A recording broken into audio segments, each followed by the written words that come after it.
call them oscillator junkies. You got every color in the rainbow. You got Bollinger Bands. You got the MACD, the ROC, the RSI. You got this, you got that. Over the years that I find myself removing tools. I don't look at volume. I don't use a 50-day moving average. Call me in a year. I probably won't have a 200-day moving average there either. I use a 14-period RSI. And when I say period, that means that, if I'm looking at a weekly chart, it's a 14-week RSI. If I'm looking at a daily chart, it's a 14-day RSI. But when you ask me, JC, what's the most important technical indicator? The answer.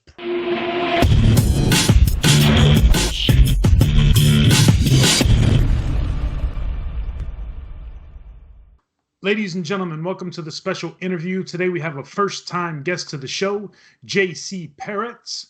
JC is a chartered market technician, and that means he is top-notch in technical analysis.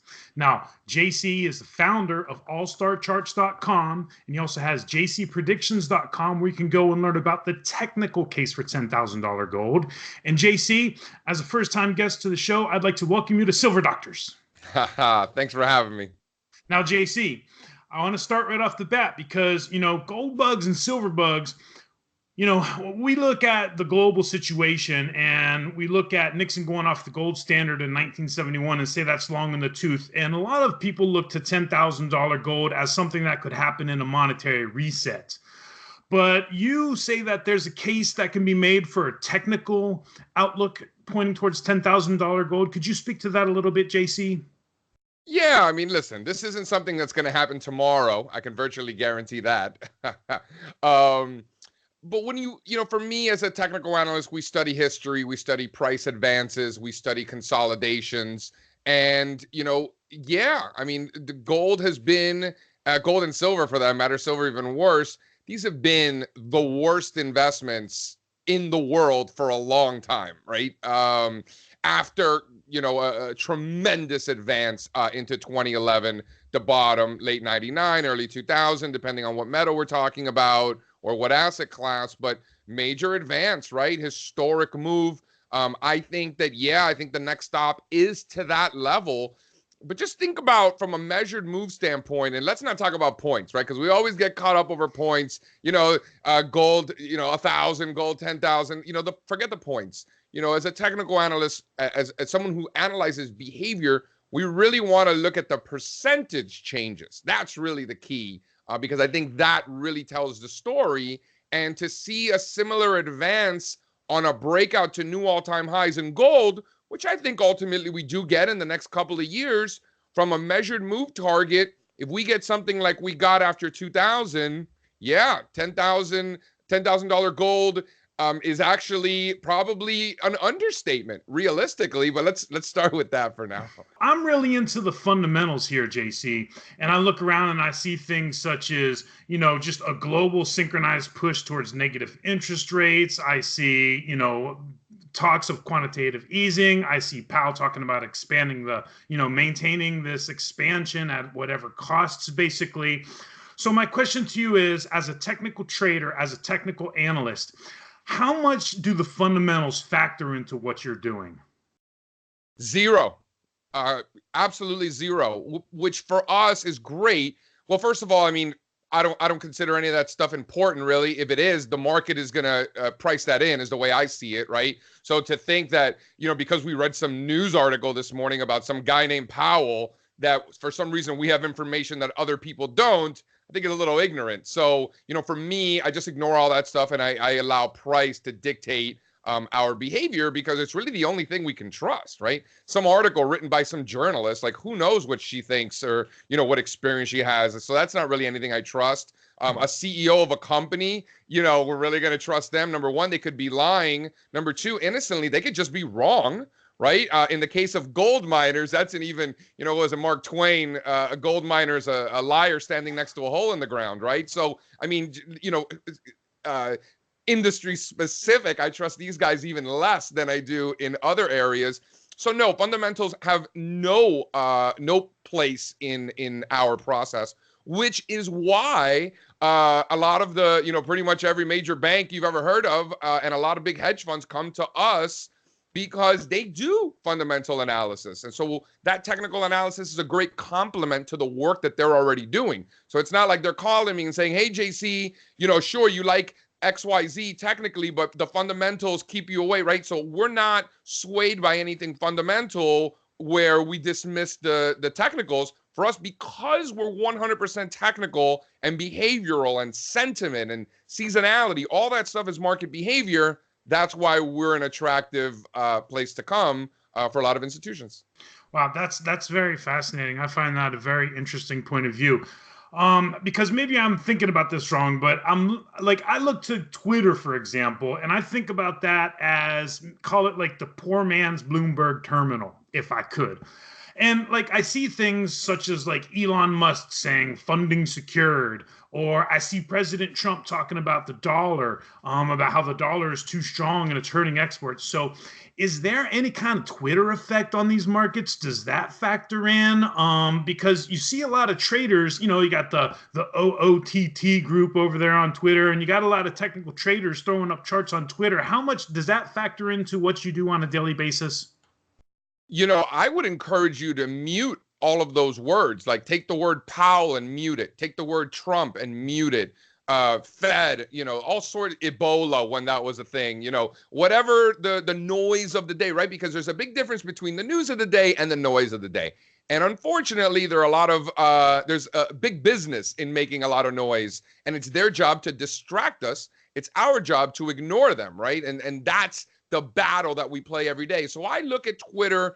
That's it for me. It's less of a poor man's Bloomberg. I look at Bloomberg more like Koyfin, Koyfin, Koyfin charts. That's the new Bloomberg, no doubt about it. From an analytical standpoint, I believe you're referencing more of a communication sort of platform, which Twitter is. I look at more like the water cooler, right? The water cooler effect. What's the gossip of the day? It can.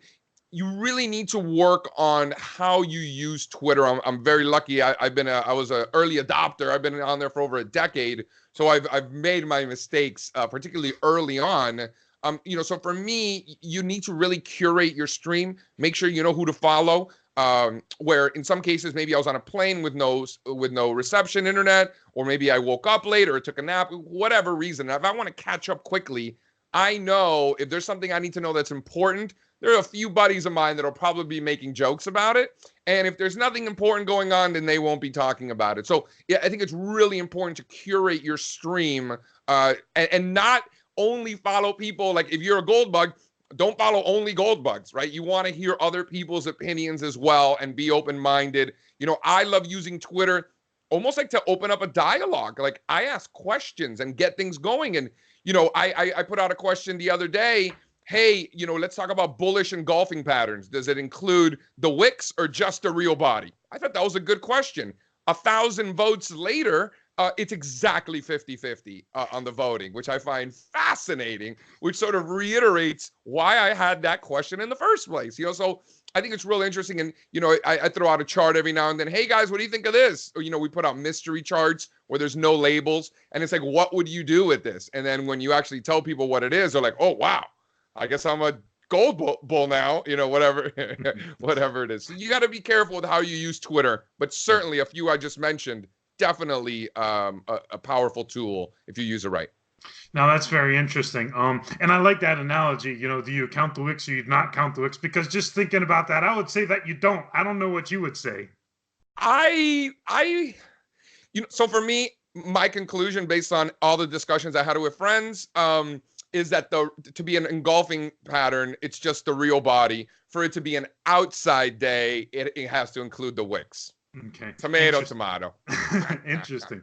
It's good stuff. I would consider myself very amateur trader, right? And in fact, I haven't even placed a single trade all year. This year, my trading account was up like 2.6% last year.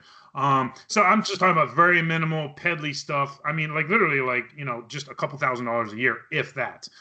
So just very amateur stuff because I'm a silver bug at heart and I'm a gold and silver stacker first and foremost.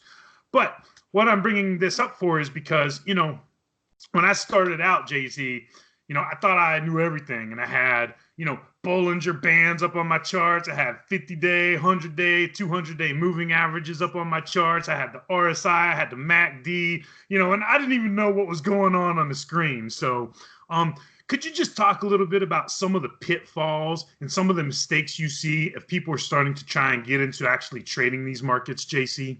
Yeah, well, definitely the more oscillators you have on your charts, definitely the better it is. No, I'm just kidding.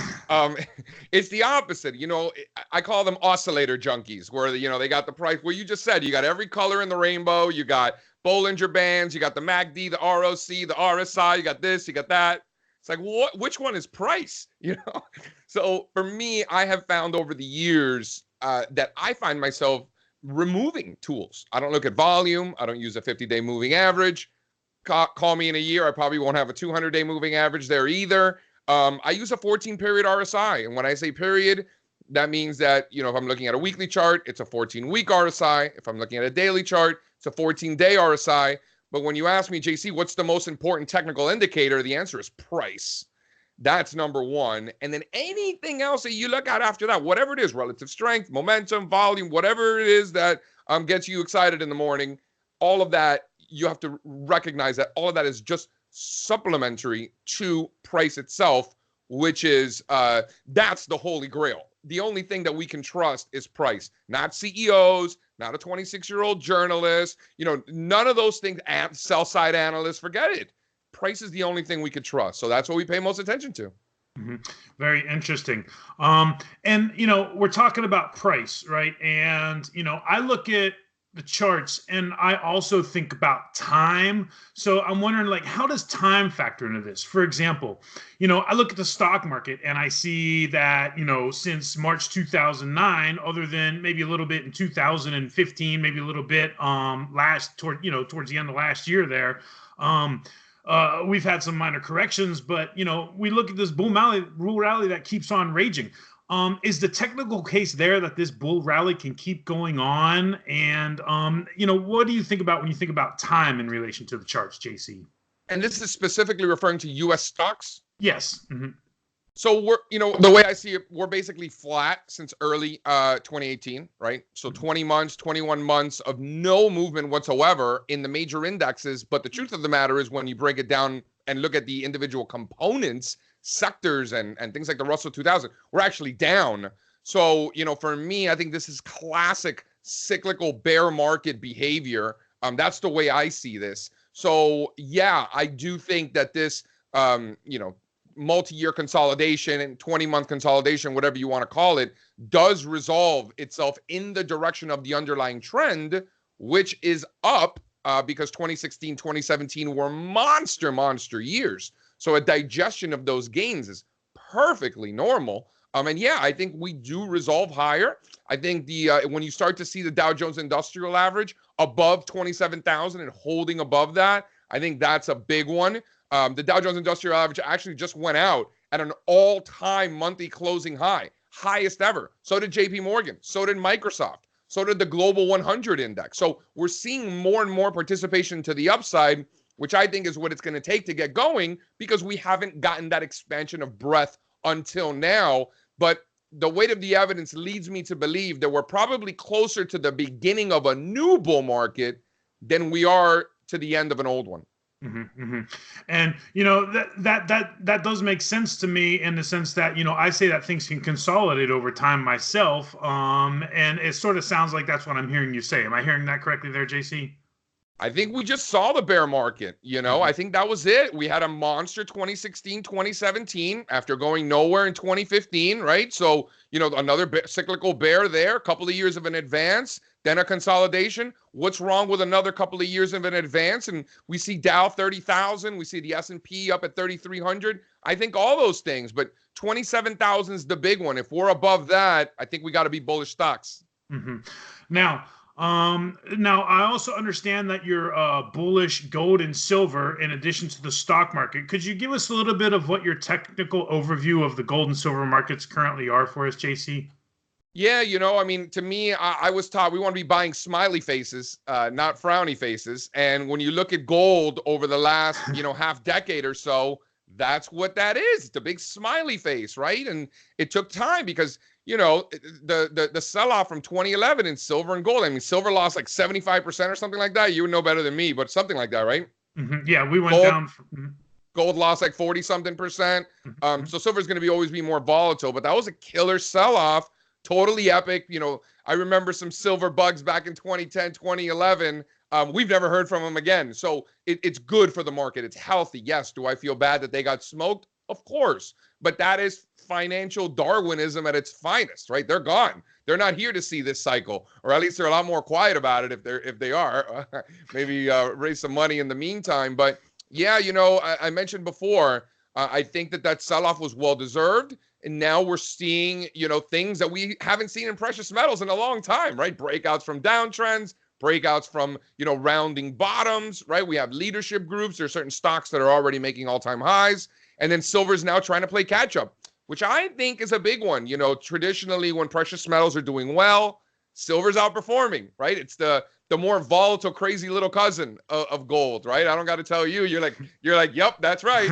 You know, so you know what we want to see to really confirm that this is something more than just a mean reversion in a bad investment for a long time is silver starting to outperform, which we've seen some of that, but not quite what we want to see to be like, hey, look at silver really outperforming. You know, that's evidence of risk appetite in the precious metal space. You know, we're on the right side here. We need to see some more of that, I think.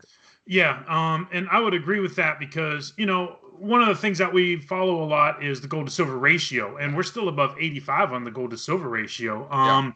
Do you factor in different kind of ratios when it comes to your trading? For example, I think I've heard you compare I think you're comparing the S&P 500, the SPY, right? So people understand what we're talking about. I've heard you compare the SPY to GLD. How do you use those kind of ratios, JC? Yeah, because think about it. When assets are in real strong uptrends, they're not just going to do well on an absolute basis. They're going to outperform their alternatives, right? And if we're talking about the stock market, what are the big alternatives? Gold, treasury bonds, right? So we want to compare those markets. And with new highs in the S&P over the last couple of months, what have we seen? Nothing but lower highs for a year and a half in S&Ps relative to gold and S&Ps relative to bonds, right? So on a relative basis, we're back down to those December lows in S&P bonds and S&P gold ratios. So the question is, has this bounce off the December lows? Are we just delaying the inevitable and we're going to break down below those levels and on a relative basis make new lows? Or was that it, epic double bottom, and now we rip? That's really the question. And I think if we're above the December lows and August lows, right, kind of the same levels on a relative basis, I think you got to be long stocks for sure. But then when you ask me in terms of precious metals, I think a great one, look at GDX, which is the gold miners index, ETF for that matter, compared to SPY, the S&P 500. GDX divided by SPY and then overlay silver. They look exactly the same. Just, you know, are those epic double bottoms in both of those, both the ratio of gold miners to SPY and in silver? I think if you're a silver bug or a gold bug and think, you'd better think that that's what it is. And you know, so far that's playing out nicely, and I think it will continue to. And just staying on this stock market theme for just another moment, you know, because we keep hearing a lot of stuff about. I think that you would already. I think I answered my own question, but you would call all of this talk about an October stock market crash then is just noise, right? That's what you would say it all is. I mean, we could see an October stock market crash. We could see a crash this afternoon, tomorrow. I mean, anything can happen, right? That's not something that we're betting on, particularly if the Dow Jones Industrial Average is above 27,000. It's hard for me to be bearish. So no, we're looking to buy stocks that are in uptrends. You know, things like technology, semiconductors, U.S. medical devices, solar stocks. I mean, these. You know, a lot of the mobile payment companies and stuff like that, you know, these things are in uptrends. So we want to buy the ones going up and not buy the ones that aren't going up, right? We want to be in the ones participating because ultimately, if the indexes break out, who's going to lead us? The ones that have already been working, right? While the market overall has been under selling pressure. And just full disclosure, I really don't care at all if gold doubles or goes to zero tomorrow. I don't care at all. Silver can go to zero, gold can go to zero. These things could be worthless. It's not going to impact my life at all. Same thing with the stock market, right? I'm not one of these long only rah people like, oh, buy stocks forever, compound interest, blah, blah. I'm not one of those guys at all. So I really walk in every day completely open-minded. And we came into the year, as much as I've hated precious metals for so long, for good reason too. Anybody in these things has just been kicking themselves. I mean, you could have literally been in anything, bonds, stocks, cryptocurrencies. I mean, anything but precious metals for so long and done so well. But when the data changes, I think you have to be open-minded. And coming into the year, we wanted to be buying precious metals very, very aggressively. And we were fortunate that the market agreed, right? The idea is to get the market to agree with you down the road. And I think that's interesting because it makes me, what I think I hear you say is that, you don't want to be a perma bear and you don't want to be a perma bull. You want to be able to be nimble, and depending on if the situation's changed, then you need to be able to adjust your outlook, or else you're going to go down with the ship. Is that kind of what I'm hearing you say there, JC? There's no place for an ego here, right? Mm-hmm. Market's making all-time highs. I mean, these guys have been trying to short this market since 2009, right? The next disaster is around the corner. We've been hearing for a decade, right? Mm-hmm. And they just, there's something, it's an ego thing or like something psychological. Maybe their mother ignored them when they were a kid. I don't know. Psychologically, there has to be something wrong with you if you continue to try to force shorting something in epic bull markets. For me, it doesn't make any sense. So I think the fact that these people just can't change their mind, I think something is psychologically wrong with them. And I think it's important to recognize that while you're reading these things or listening or watching, whatever it is. Like, let's remember who it is and why it is that they're saying that. They've just been wrong for so long that they're just now that guy. That you see that in the stock market, you see that in precious metals, you see that in bonds, you see that all over the place. And obviously, sometimes there are more extremes than others. In 2010, man, these silver guys were crazy, like crazy. And they got carted off on stretchers, right? I remember in early 2009, I mean, it was like the world was ending. The pessimism was like, everyone was like, when is this going to end? So we see this again and again and again. 2016 was another great example. I lived in California at the time. So like, they're like, oh my God, Donald Trump, we need to sell stocks. We need to get out of everything. And I'm like, I don't know what Donald Trump has to do with our portfolios. We're buying everything. But I think that was a great example of people got overly pessimistic for other reasons. I guess maybe they don't like the president or whatever it is that they thought was a good idea to sell stocks just as they were breaking out. I don't know what they were looking at, but we were super bullish. And I think a lot of that negative sentiment played in and added fuel to the fire. And I think is one of the reasons why we got such an epic move in 2017 is because people were just so wrong because for some reason they let their politics get in their portfolios. I mean, man, there are a few worse things you could do than let your political beliefs impact your decision-making. Jesus. Yeah, that also kind of reminds me of like, sometimes people have good intentions with activist investing, but that's not always the way to go either because, depending on what you're trying to accomplish, making that stance does not equal making money. If you could share a little bit, I don't want you to give away all your secrets or anything, but just in general, like going into the end of the year, like what is your technical outlook for the dollar, gold, and silver here, JC? It's funny because we came into the year, as I mentioned, super bullish, precious metals, gold, silver, gold miners, all that stuff. But a big reason why was I thought the dollar was going to get slammed, right? I was really in the bearish dollar camp. And man, I couldn't have been more wrong. The dollar, I mean, I guess I haven't been totally wrong. It hasn't gone up, but it definitely hasn't gone down. It's just really gone sideways. G10 currencies this year have just been like, it's like watching grass grow. But it's interesting that a big reason, and it's full disclosure, why we were so bullish metals was because I thought the dollar was going to collapse. And we got the trade right. We got the reason wrong, which I guess, we'll take it. But then that now brings up a new question. Should we be impressed with the performance of precious metals, considering we're not in a weak dollar environment, right?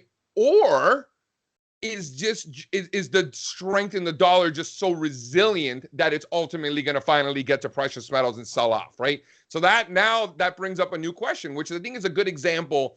Maybe if you're new to this market, like don't worry about what you thought at one point, right? But take what you were thinking when, fast forward 6-9 months and be like, okay, what has transpired? Now we have new information. Now let's add this new information to the information we had coming into the year. And now say, okay, is this agreeing? Are we on the same page? Is there something diverging, right? But if you would have told me, coming into the year that gold would be where it is and silver would be where it is, I'm like, man, dollar just got slammed, right? And no, that's not the case at all. So, I think that, gun to my head, I think it's the resiliency in precious metals, despite a dollar that isn't falling. I'm leaning on that side of the equation. We hit a lot of our targets, short-term targets in gold, which were the former lows back in 2012, 2013, before we really broke down. That former support turning into resistance, if you will, just under 1600, 1550, 1580 in that area. Depending if you're looking at, absolute lows and highs or if you're looking at closing prices, but basically right around that area. And we're there. So now here we are at the beginning of October, and we're seeing some consolidation in precious metals, which I think is very well deserved. And this could last another month, couple of months. And ultimately, I do think we break out. And I think in a similar way to, from a tactical standpoint anyway, structurally, yeah, I think stocks go up. Structurally, yeah, I think metals go up. But more tactically speaking, in a similar way that I mentioned Dow 27,000, and if we're above there, impossible for me to be bearish equities. I think if we're in the 1600s in gold, it's impossible for me to be bearish precious metals, right? In the meantime, I think it's probably going to be a little choppy, well-deserved. But moving forward, if we're in the 1600s, I think a retest of the 2011 highs is coming, and I think it's coming soon. Mm-hmm. And just final thoughts here, JC, because, we get the questions a lot. I own some gold and silver. Should I buy some gold mining stocks? So just my question to you is, to people out there who might think that, I've got a little bit of gold, I got a little bit of silver, and I'm thinking about investing a little bit just to diversify. What would you say to the people out there that are thinking about buying stocks for the first time? And I'm talking about like gold mining stocks here, but just as far as somebody who's looking to get into the markets, what would you say to that person that really doesn't ever buy or trade stocks? Yeah. It's hard for me to give advice to people who I don't know, and I don't know anything about them. Even if I did, it's just not something that I do. For me, the one piece of advice is really look at yourself in the mirror. And before you do any of this, buy a stock, pot stocks, cryptocurrencies, metals, whatever it is you're buying. I think there's 3 questions you need to ask yourself that need to be answered before you do that. Number 1, why are you here? Why are you what is your objective? Like, what are you trying to accomplish by buying stocks? Are you trying to invest a little bit every month and let that compound? Are you saving for retirement? Are you saving for a new house? Is this a children's college fund? Talk about why you're doing this in the first place. Who are you? Are you doing this? Are you an advisor doing this for clients? Are you doing it for yourself, your family, whatever it is? What are you doing here? Number 2, what's your time horizon? People are like, well, JC, what do you think of Apple? And I'm like in the next 5 minutes or in the next year? Like, what is your time horizon, right? Like, right? Are you a swing trader? Are you a day trader? Are you an intermediate term, long term? We all know that guy who buys a trade, puts in a trade because a MACD crossover or something silly, and then all of a sudden it goes against them. Next thing they know, a trade is now an investment, right? And they're listening to conference calls and ripping apart income statements and whatnot. I mean, we all know that guy. A lot of us have been there ourselves. So we don't want to let a trade turn into an investment. So stick to your time horizon, right? And be disciplined about it. And then finally, what's your risk tolerance? How much money are you willing to lose in the off chance that you don't get this right? And I'm too old to think that people are like, well, JC, you sound really confident. I'm like, well, I don't know what the hell's going to happen next. So if I sound confident, that's just probably because I'm loud. I'm a loud Cuban that used to live in New York. For me, I think risk tolerance, how much are you willing to lose, and set that stop before you even buy the damn stock or short the stock or whatever it is. Don't even let your emotions get involved, right? Because once you're in the trade, you don't have any stops, then, Looney Tunes up here, right? We turn into different people. Our stress levels are elevated. Our emotions get involved. we're buying it, we need to be selling it. We're selling it, we need to be buying it. Like, you know, our evolutionary emotions come back, and we do not want that guy trading. You know, we want the, you know, a smart trader I know says that he's not a trader, he's an order enterer, right? So he just enters the order, puts his stops, and let the market do its thing. And that's probably the best advice that I can give anyone, new or old. And even a lot of people who've been doing this a long time need to be reminded to make sure to answer those 3 questions. Yes, absolutely. And, you know, JC, you might take a deep dive into the charts, but you just brought us all down to earth with some very solid foundational, you know, advice there. So I'd like to thank you for that, because yes, it is about figuring out what works for everybody, right? It's not a one shoe fits all there. So tell us a little bit more about allstarcharts.com, JC. You know, this is a blog. I'm lucky I was an early adopter in the financial blogosphere. So because of that, it really just gave me an outlet to write about and talk about sort of what I'm seeing out there. And it started off as a blog, and then I started a podcast. So there's a lot of audio. We're about 85 episodes in now.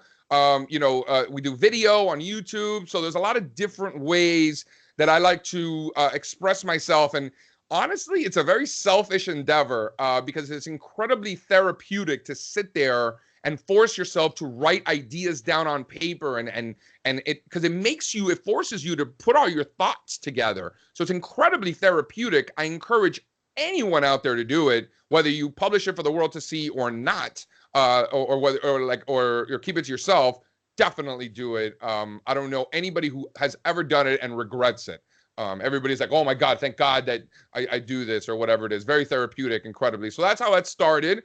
And the next thing I know, all these institutions are calling me, all these banks and hedge funds and mutual funds and pension funds, family trusts, all sorts of companies that are really looking for, you know, data and analytics, and helping them identify what are important levels, identify important trends around the market. And, you know, between you and me, don't let them hear me say this, but I do it for free. You know, it's an art, not a science. On Saturday mornings, I love nothing more than getting a cup of Joe and just ripping through 1,000 charts. I mean, talk about getting the day started right. You know, then going for a jog or something, and then enjoying the rest of the day. But, you know, for me, that's really what it is. And then, you know, other companies, you know, started calling me, and I have a couple of different sites. You can go to jcpredictions.com. I talk about gold, and sort of what is going on over there from a structural standpoint, and what some of the possibilities are there. So I encourage you to check that out. And then follow me on Twitter and StockTwits and Instagram at All-Star Charts. JC, I'd like to thank you for joining us today on Silver Doctors. Happy to do it.